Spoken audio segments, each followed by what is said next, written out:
starts firing really slow and then it actually speeds up, which is really honestly a cool idea, but this is way better, of course. So hello gamers, and welcome back to another video. Today I'm going to be showing you the most consistent meta guns of Phantom Forces and talking about why they are so good. Make sure to like and subscribe if you're new. In the next 5 seconds, nothing is going to happen. I'm just saying that. Please subscribe. But for our first gun, we have the Dragunov SVDS, which has basically been a meta nice sniper rifle since it came out. It did get a buff a while ago, but it is such a great gun because it has 60 RPM, a 75 stud torso kill range, all range headshot kill range, good velocity, good pen, and most of all, it has 10 bullets and it's semi-auto. So essentially what you can expect from this is a sniper rifle that you don't have to bolt, you can switch out your gun for anything you want, and it has a good enough torso killing range that you can run at CQC. It has pretty good RPM as well for CQC, but it still has pretty good velocity and can one-shot headshot at any range. So basically you can run this at any range and still be pretty good. Also, the iron sights are kind of cracked as well, so that's why it's, wow, I'm going on. That's why it's such a popular gun. It's just so powerful, and at the same time, it's fast, and it has a light barrel, a remove stock, and a skeleton grip. So basically you can have as much handling as you really need, and it's just such a good gun overall. Next up, of course, we have the C7A2. Maybe in the next update this won't be as meta, but they've tried to nerf this thing many times. Basically, since it came out, it has been extremely meta. That's because it has 800 RPM, a really fast reload time, and basically no recoil. I'm using an ammo type that slightly increases recoil here. This is tactical 20 or 20 tact or whatever you want to call it. It's like .20 tact or something is the ammo type, but like it's also a 20 round magazine and it's kind of like tactical. This is technically speaking the lowest damage assault rifle in the entire game. It only does like 29 or 28 damage up close, which is really bad, and it also drops down to 19 at range. The reason that this doesn't matter is because it has such good ranges. It has a 100 to 200 stud damage range profile, which basically means it holds up damage way better than basically every other gun. It has like a similar 4-hit kill range to like a G36, which is kind of stupid, and it has 800 RPM and no recoil, and it has a 1.5 headshot multi, so extra headshot damage. This gun is just so broken. They will be nerfing the damage ranges in the next update, which will be cool, but it's still going to have 80 to 160, which is still really good. And sure, it does have 19 min damage, but like that's at 200 studs, which you're not really going to be fighting most players at. And also it has no recoil and does 46 damage to the head with this ammo type. So is it broken? Yes, this is probably one of the most broken guns in the entire game, and it has been that way for a very long time. But next up, we have the Chris Vector. A lot of people like to say that this gun isn't as good as it was before, and sure, that is true, but it's still not trash, definitely. It can 2-shot headshot with 45 super, 3-shot to the body, and has 1,200 RPM and pretty low recoil as well. It can kill in 0.05 seconds to the head in close range and about 0.1 seconds to the body. It only has 25 rounds though, and yeah, you will dump your magazine pretty quick, but the recoil is also super forgiving. It's pretty low, I'm not gonna lie. The main drawback is, of course, the ammo consumption rate is really bad, but I'm gonna be real, it doesn't really matter that much. If you can hit your shots with any generic automatic rifle, you can probably hit your shots with this. The recoil is probably going to be more consistent than most autos. That's probably going to be something that you should look into. Recoil is just dumb low. We're having more RPM than a Mac 10 and the same damage up close, essentially, with a better max damage range, you know, like higher RPM. You'd expect it to have a little bit more like inaccuracy to it, you know? It has a bit of recoil to it, I guess, but like it's all vertical if you're using a compensator, so it doesn't really matter. You just got to pull down a tiny bit. It has recoil, sure, but it doesn't have inaccuracy. Most of the guns in this game have a significant amount of recoil inaccuracy. You can't just pull them down to make them no recoil. You're going to have spread to them regardless, and that's a lot more of a problem on a fast-firing PDW. Not just the Colt SMG and like the PPSH and those kind of guns. They have like actual inaccuracy. This doesn't really have as much of that as you'd expect, and that's just kind of a problem. I love the gun. I have over 2,000 kills on it, and I really think it's probably going to be, in the next update, the best PDW. Now that the Colt SMG is getting a nerf, but I think this gun actually needs a nerf. Not to its damage, I wouldn't say. I think 35 damage makes sense. Maybe lower it to 34. Give it a worse max damage range and make it fall off harder over range. I'm talking more horizontal recoil, and I'm talking worse min damage. I think it should do like 16 at range. It actually does 15 with this setup, but it does not matter. 45 super is going to be getting a bit of a nerf, but it's really just to the velocity. And the biggest problem on the Chris Vector is that if you run 45 super, you can 2-shot to the head. It just makes the Chris Vector significantly more powerful when it comes to close range combat. This gun is absolutely broken. I don't know why people aren't talking about how broken this gun is, and I think they're like kind of sleeping on it. I'm not gonna lie. I think it actually is people genuinely expecting that the gun sucks now, and that's just not true. It is not a bad gun. Sure, it has kind of a slow reload time, and it dumps mag so fast that it's not really going to be the best for like taking on 8 people at one time, but like neither neither is the MAC-10, neither is those other PDWs. Sure, this has a slightly smaller magazine, and that guy just walked through that freaking window. You didn't break the window, dude. But the upsides of this gun are so much better than all the downsides you could possibly put on this gun. Even had like a 4-second reload maybe, but like it doesn't reload that slow. And 25 rounds isn't that bad. You know, I run 20 round mag on basically all of my M16 variants. I don't really have a problem with that. This is still more than that. Sure, it dumps magazines in like 1.25 seconds, but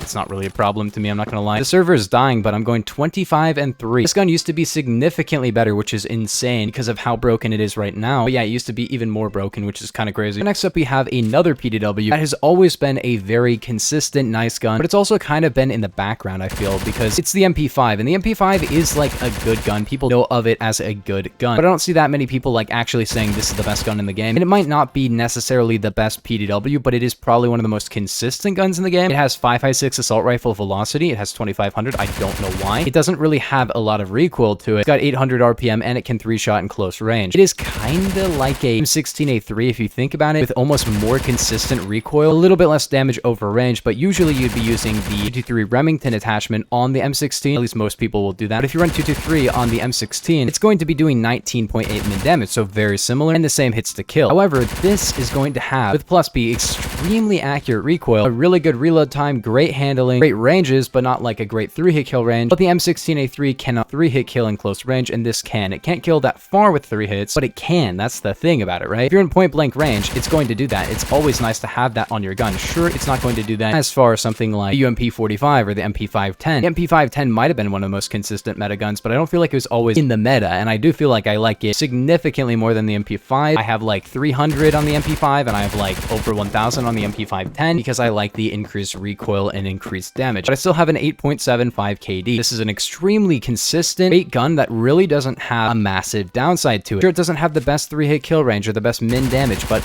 it doesn't really matter. It doesn't really make the gun any worse. If you have to hit an extra shot, sure, it's not going to be as quick of a time to kill as something like the MP510 at that kind of range. However, it just doesn't really matter because it's still good. It's not the best for close range, but it's not the worst. And it's not the best for long range, but it's still really good. Significantly better than it should be. I think they should lower the velocity and probably decrease the range slightly on this gun. Having no long barrel on your gun and having a 144 min range on a PDW that is more min range than most assault rifles is that you're gonna 5-hit kill to the body to like 135 studs, which is significantly farther than you kind of should with a PDW, you know? And here's the thing, after 140 studs, sure, it's gonna be a 6-hit, but like one headshot means that it's gonna be a 5-hit at any range. And you can hit the one headshot because it's so accurate. Next up, we have the M16A3. This gun has always kind of been in the meta a little bit. M16A4 was kind of in the meta before this, but this was still a good option for automatic gun users. And then they added 223 Remington extended mag, and this became the vanilla ice cream of guns. Everyone used it, everyone liked it, and most high-ranked players had at least a couple thousand kills on the gun. It used to be my high skill gun, and then I got a lot of G3 kills, so it didn't have to be, because I do feel like this gun is extremely generic. They removed the 223 Remington extended mag, and they did increase the recoil, but it doesn't really matter. The gun is still incredibly popular and still really good. I'm not going to say it's like the best gun in the game, but like muzzle brake, stubby, and 223, it's still pretty accurate. Not like the most accurate gun of all time. I'm using Kosaku sight, so I can remove the front post, and that will actually make it feel like it has less recoil than it does, because it's still got like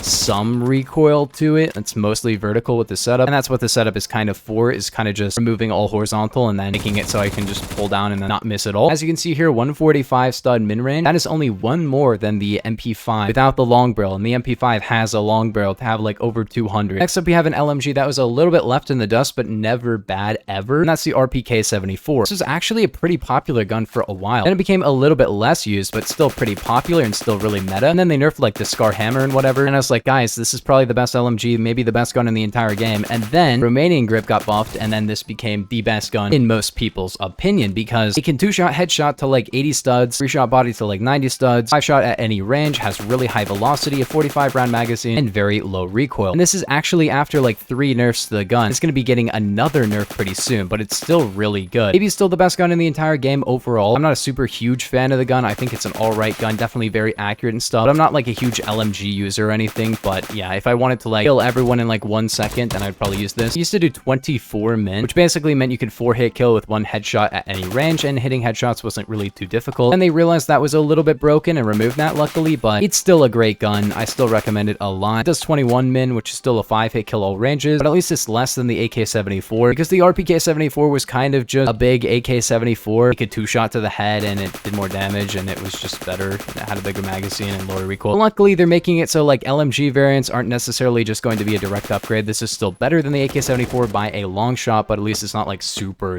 above and beyond what the other one can do. Then we have the Scar Hammer, and the Scar Hammer is still really good. Still contender for best gun in the game, and the competition is basically RPK-74 versus the Scar Hammer. Scar Hammer can 3-shot a little bit further with torso shots. Can't 2-shot headshot though. It has a little bit better recoil, a bigger magazine, but a slower reload time. So it's really just up to you which one you think is better. I would say up until the previous update that nerfed the RPK-74, the RPK-74 was better, but the Scar Hammer is still really broken. Even with ARS suppressor, I'm still getting a 144 stud min. With squad barrel, I'd be getting a 182 and 2800 velocity. So basically laser velocity, laser beam recoil, and yeah, I did use the gun for a little bit of time. They're removing 9mm on it, which is super annoying, but they will be actually completely changing this gun in the next update. They're going to give it a ramp mod, so basically it starts firing really slow and then it actually speeds up, which is really honestly a cool idea, but this is way better, of course, because they're going to be removing the 3-shot kill torso, which will definitely make the gun a lot more balanced. Just a little bit like, I don't know, just less generic. It's super cracked, but it's just super generic. L86, 223, AUG H-bar, RPK-74, and this are all really similar guns, and it's cool that this is getting a little bit of a change to make it not just the best gun of all time. You only like recorded 200 kill game for like 3 years was with this gun. That was in like 2018 when that happened, you know? So yeah, this is an extremely consistent meta gun. Probably the most consistent meta gun because it's always kind of just been the best gun, you know? But yeah, if you guys did enjoy, that is the consistent meta guns of Phantom Forces, and I don't think these guns will change. So if you want to check this video out in like 8 months, and it'll probably still be these guns that are consistent, at least until they like nerf them into the ground, which might never happen. I don't know. RPK-74 is going to get another nerf, but like it's still going to be good, and this is going to get rebalanced, but it's going to be meta because it's still going to be interesting. Make sure to like and subscribe if you're new, but I'll see you guys in the next one. Have a nice day. Peace.